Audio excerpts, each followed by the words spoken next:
The French have a phrase, joie de vivre, the joy of living. At Alliance Francaise in Washington, D.C., that spirit is right here in your city.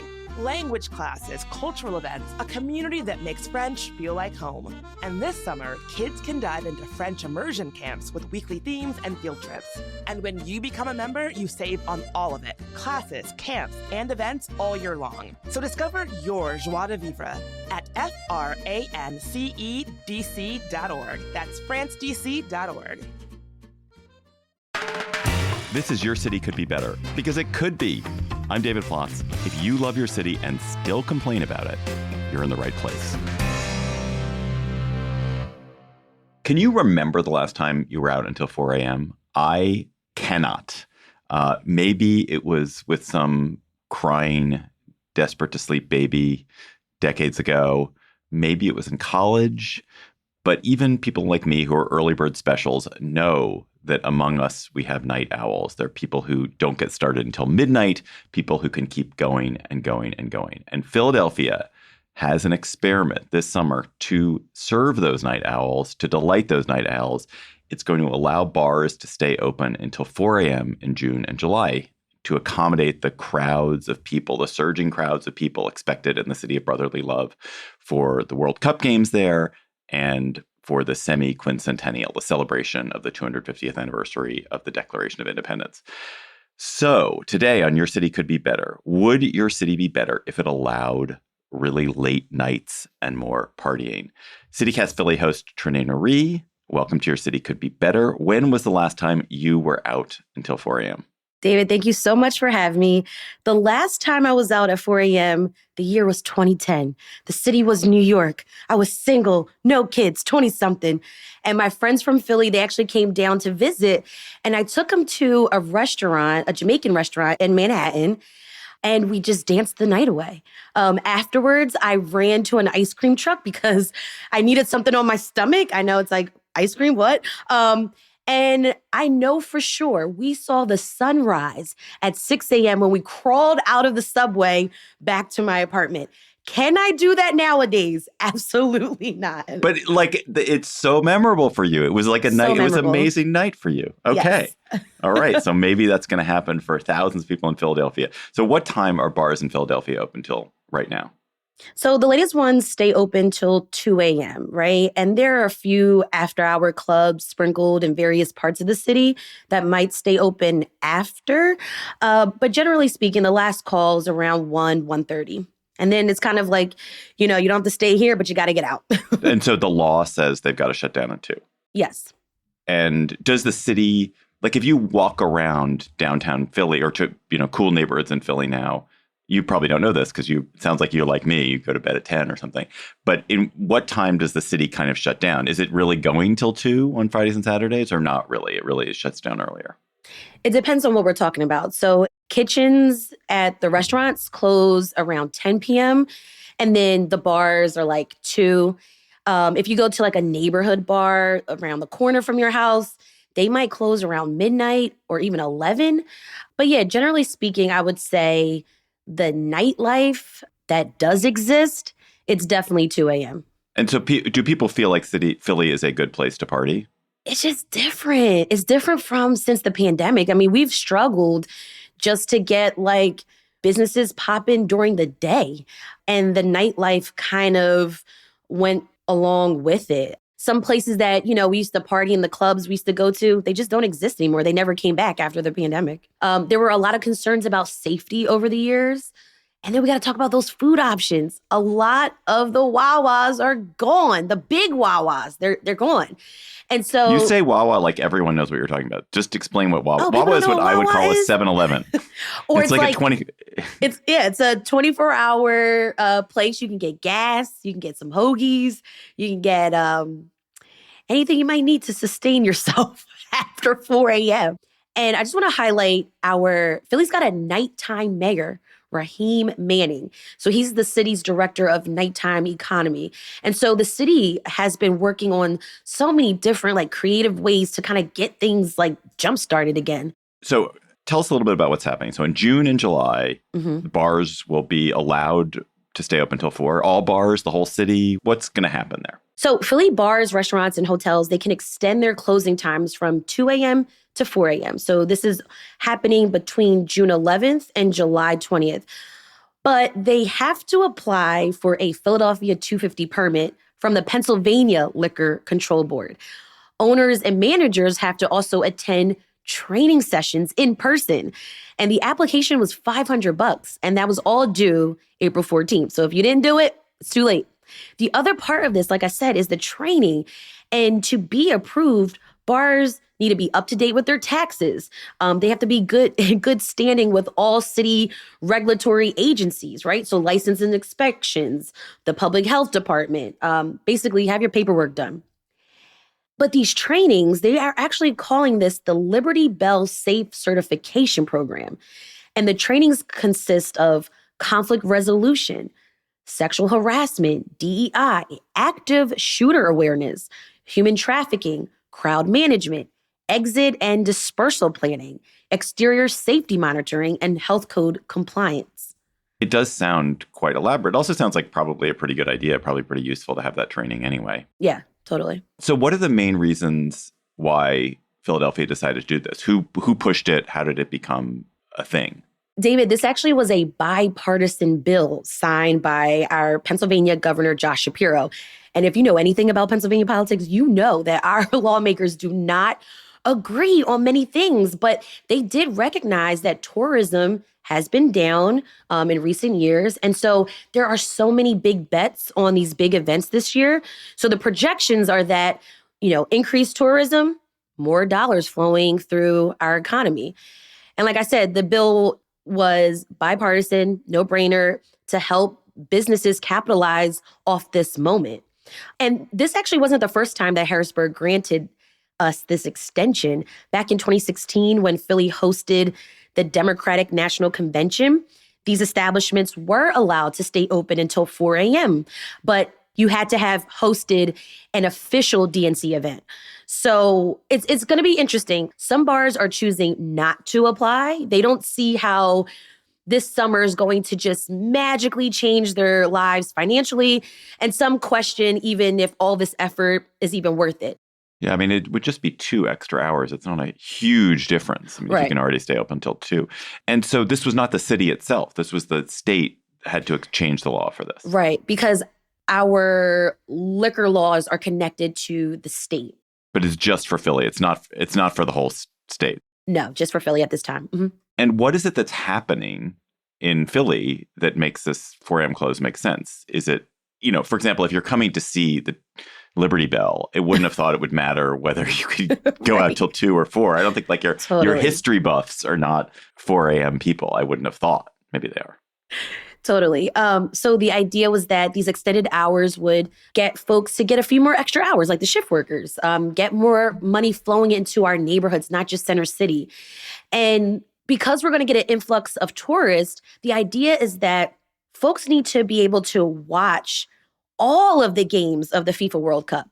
And so, some of the games actually are going to start as late as midnight. Right. And so the idea is keep folks at the bars, keep them, keep them with the cold beers, keep them cheering.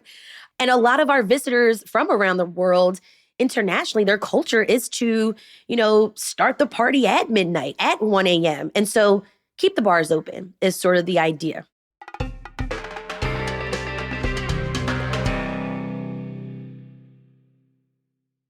If you're not using Today Ticks to plan your next night out, what are you waiting for? Today Ticks has deals on all the hottest events at your favorite venues in the DMV, like Arena Stage, Signature Theater, Shakespeare Theater Company, and more. All tickets are verified, and with exclusive discounts on last-minute rush tickets, you'll find deals you can't get anywhere else. Plus, you'll earn rewards like ticket protection and Tix Cash just for using the app. You can even set an alert for events that aren't available yet, so you're ready to book tickets to the best events, like Pippin at the Signature Theater or Othello at the Shakespeare Theater Company the second they go live. Visit todaytix.com/CityCastDC or download the app to impress all of your friends by being the first to know about what's happening in your city. Those hot DC summer days are coming.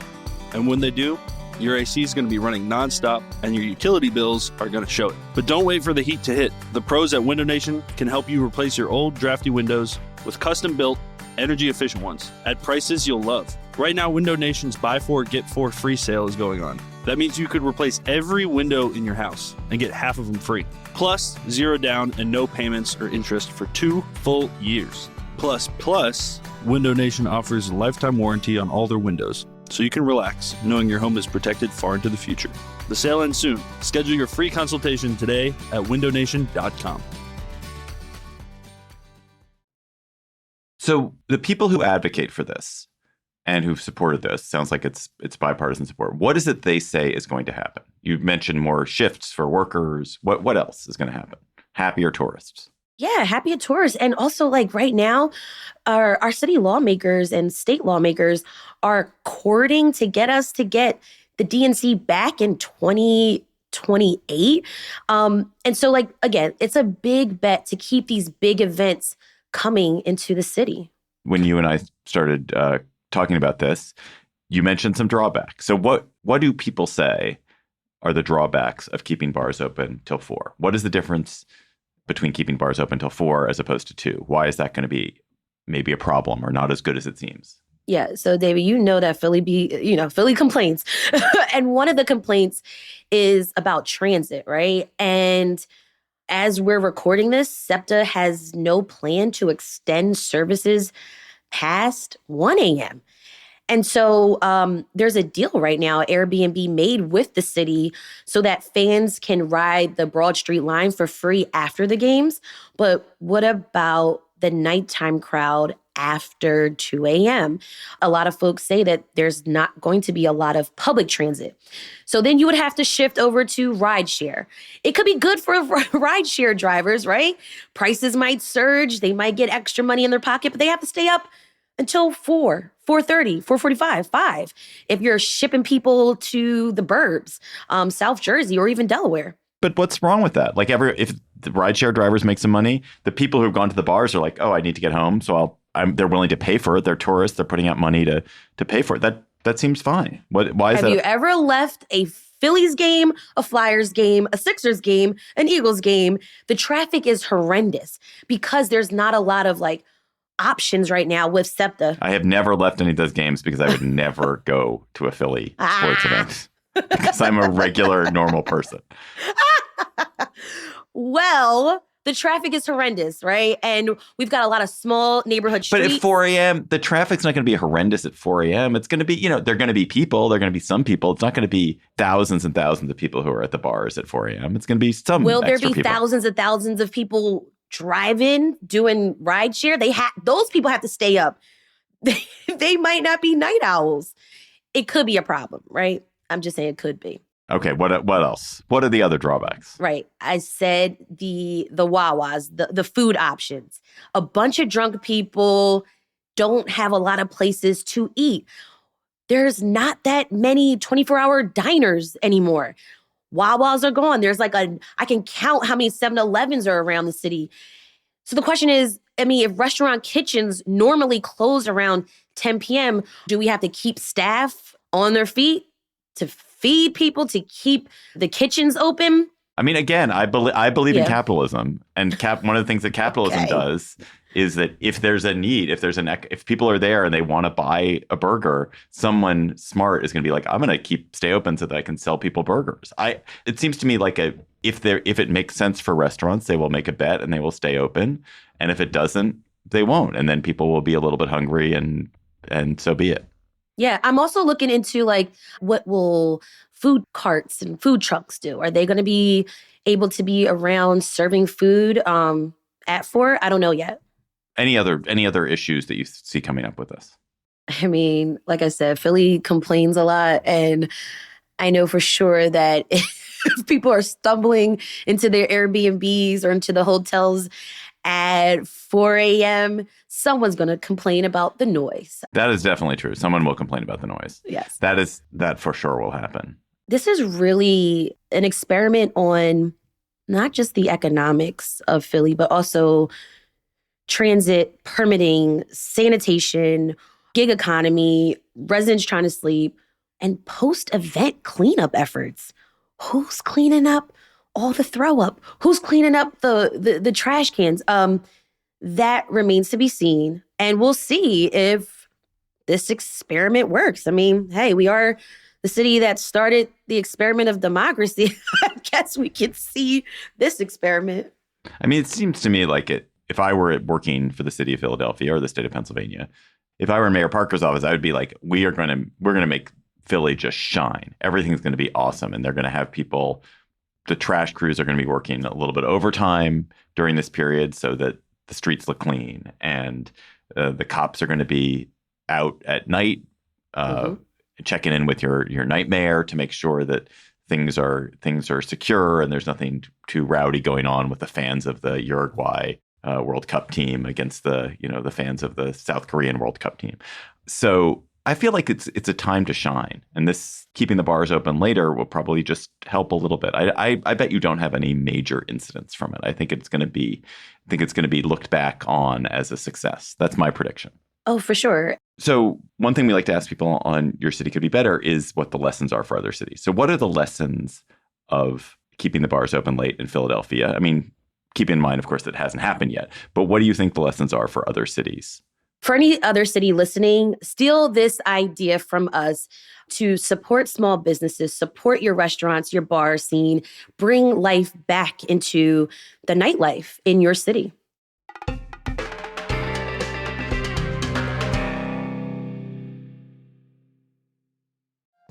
Hey, Bridget Todd here, one of the hosts of CityCast DC. We're in the middle of our spring membership campaign where we ask you, our listeners, to support this show and the newsroom that we're building in this city by becoming a CityCast DC neighbor. Trust me when I say that being a neighbor comes with great perks like ad-free listening, weekly bonus content just for members, and invites to exclusive events.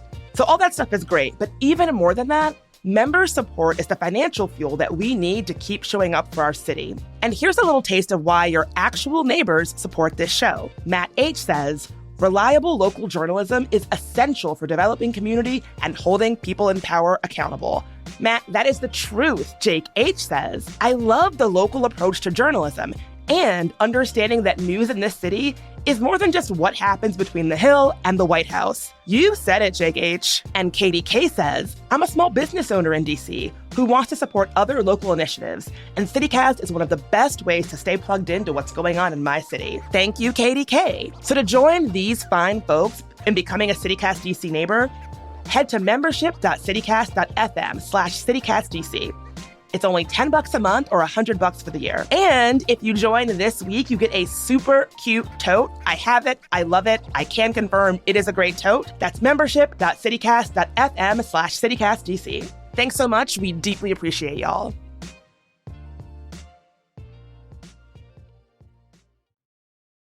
Word on the street is that it's the 250th anniversary of the Declaration of Independence, written in Philadelphia, signed in Philadelphia, and Philadelphia, of course, was the place that the United States, in many ways, was born, as you guys remind us.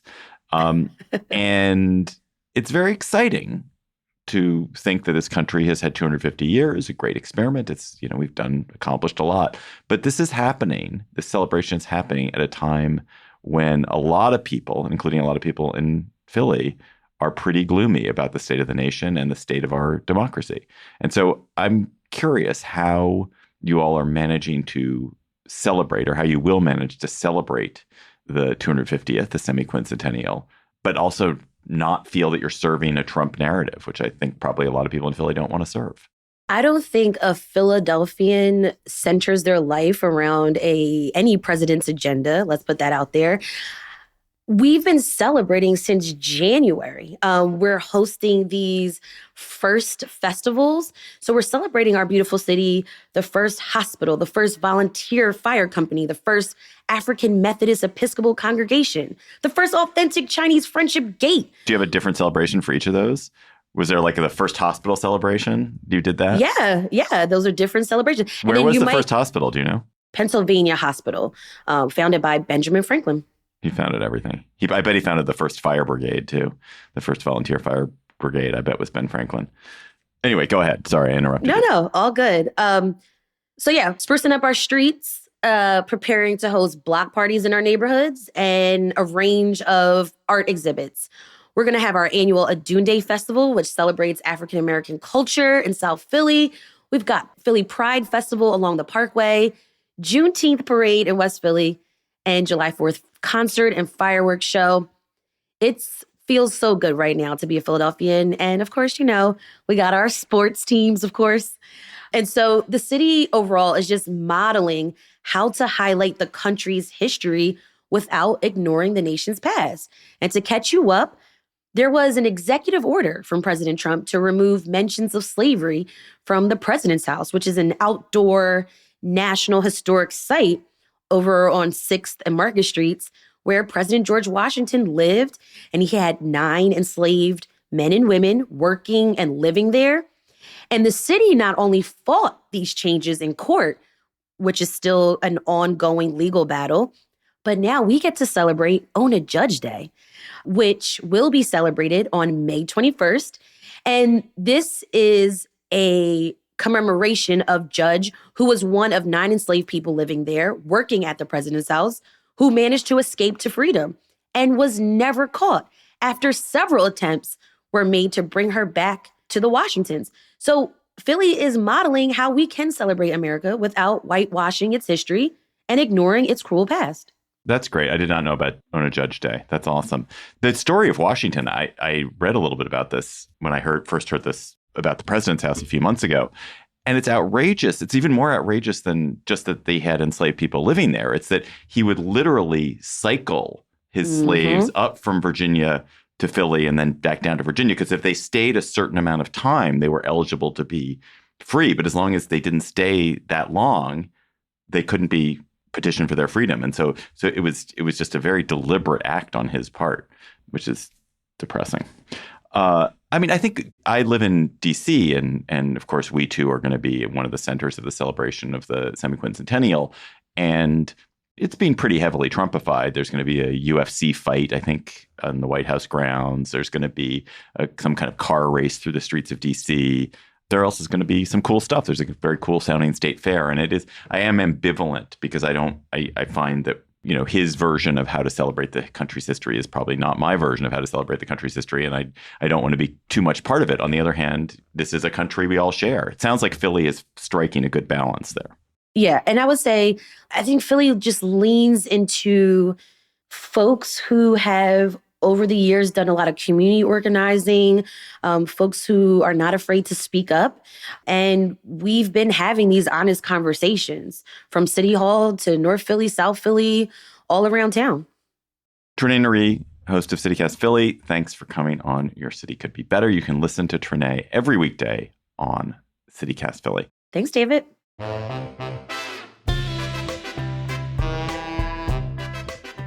That's all for today's episode of Your City Could Be Better. I'm your host, David Plotz. Our producers were Lizzie Goldsmith, Priyanka Tilve, Trenae Nuri, Abby Fritz, and Matt Katz. Our music is by Carl Christensen. If you are enjoying the show, why not tell your friends, rate the show, leave us a review wherever you get your podcasts. We will be back next week for another conversation about how your city could be better. Bye-bye.